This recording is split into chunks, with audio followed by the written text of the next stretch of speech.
Saya sampai bingung, kenapa anjing ini enggak, saya panggil biasanya pagi selalu jalan-jalan. Terus dia enggak mau, keluar sebentar kembali lagi. Sampai akhirnya saya gendong, keluar, sampai berapa meter gitu, kembali lagi. Wah, saya bingung ini kenapa nih si anjing ini.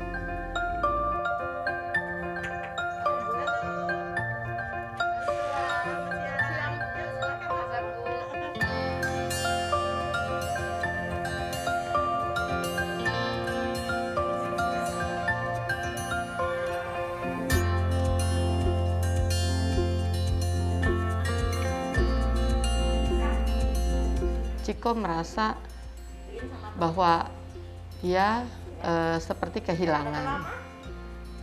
Dari situlah saya merasa bahwa mungkin ada seperti ada seseorang yang pergi dan tidak kembali lagi.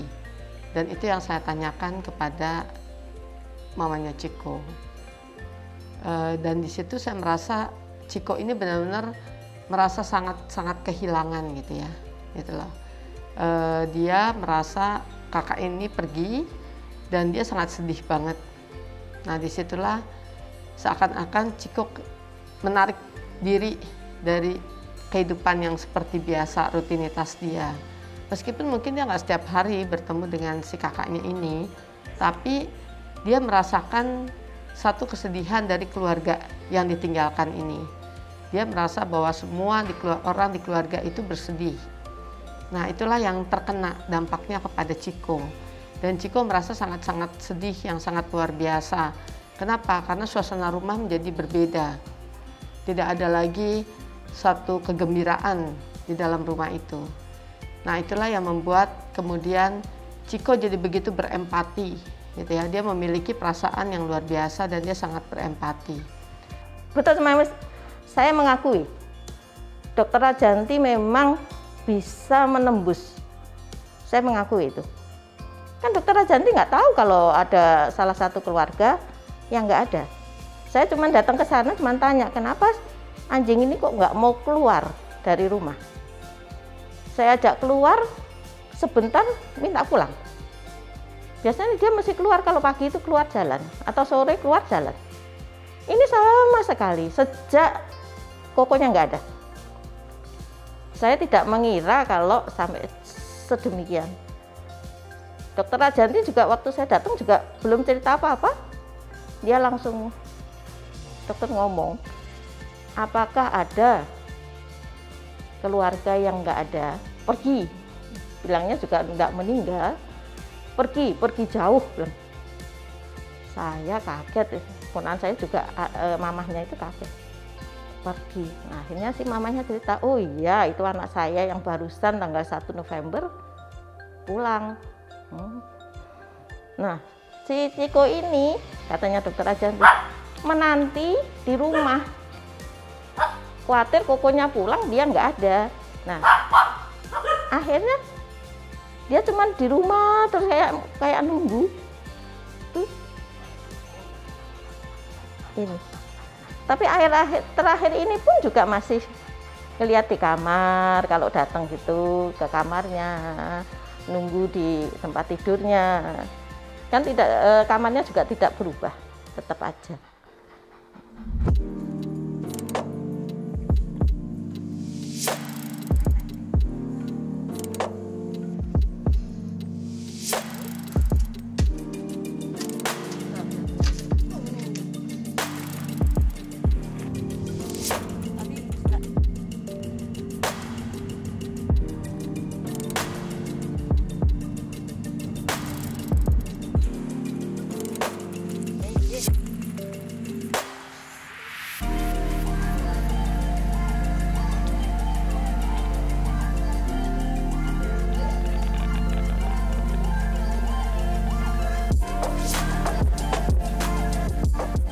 pada saat sakit, Kokonya mau ke rumah sakit, dipanggil. Si Kokonya bilang, Ciko sini, nanti nggak ketemu lagi loh, bilang gitu. Kita juga nggak sadar kalau saat itu hari yang terakhir. Terus dia deket di situ, dilus-lus. Terus berangkat Kokonya ke rumah sakit untuk biasa berobat. Nah, setelah dia berobat sampai akhirnya tidak kembali lagi. Nah ini sejak pergi Kokonya tidak mau keluar rumah.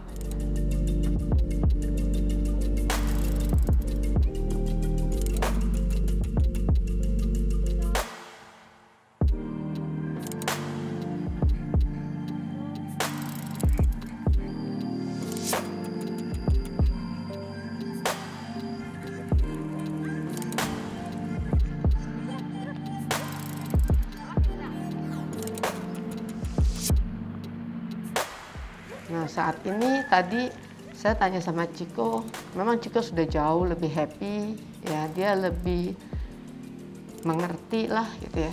Artinya masih ada sih gitu sisa-sisa rasa sedih dia tuh masih ada.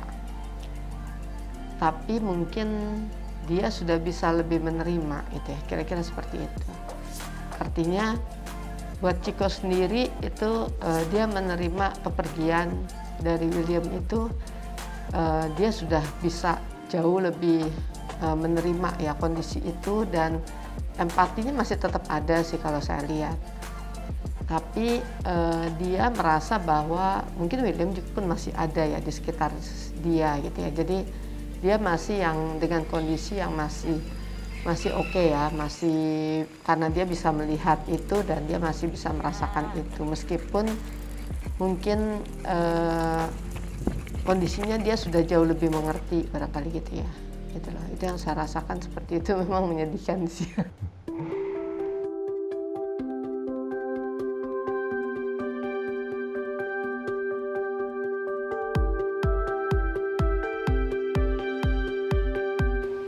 Kakak saya cerita kalau papinya Willy itu tanggal 19 malam, berarti hari Jumat malam, Willy ada di dalam mimpi papinya, duduk di kursi di depan laptop sambil mangku Ciko. Willy bilang dengan papinya ingin menunjukkan Ciko ke teman-temannya. Itu aja. Jadi mimpinya cuma sekejap.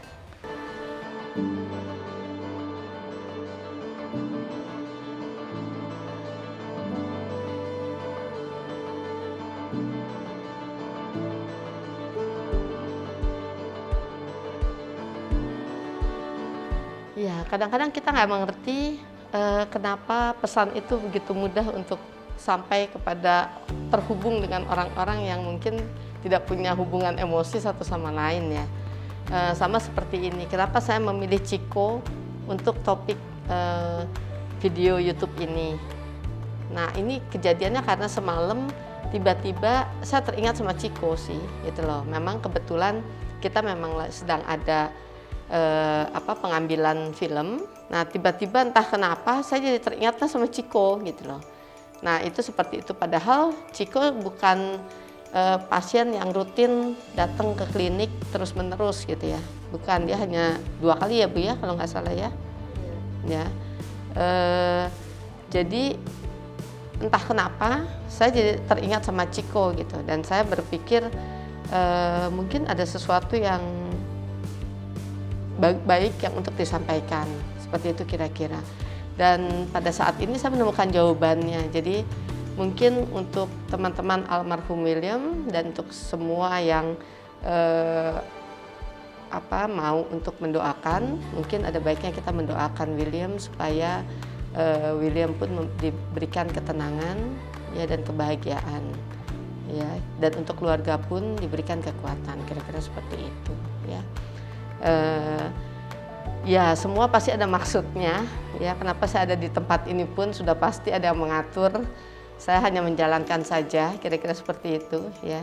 Sama seperti saya mendapatkan banyak sekali hal kebaikan dari Chiko yang disampaikan oleh dia yang begitu memiliki hati yang tulus, ya, memiliki hati yang penuh cinta, penuh kasih, seperti dia selalu kepingin keluarga ini kembali bahagia gitu ya, happy gitu loh.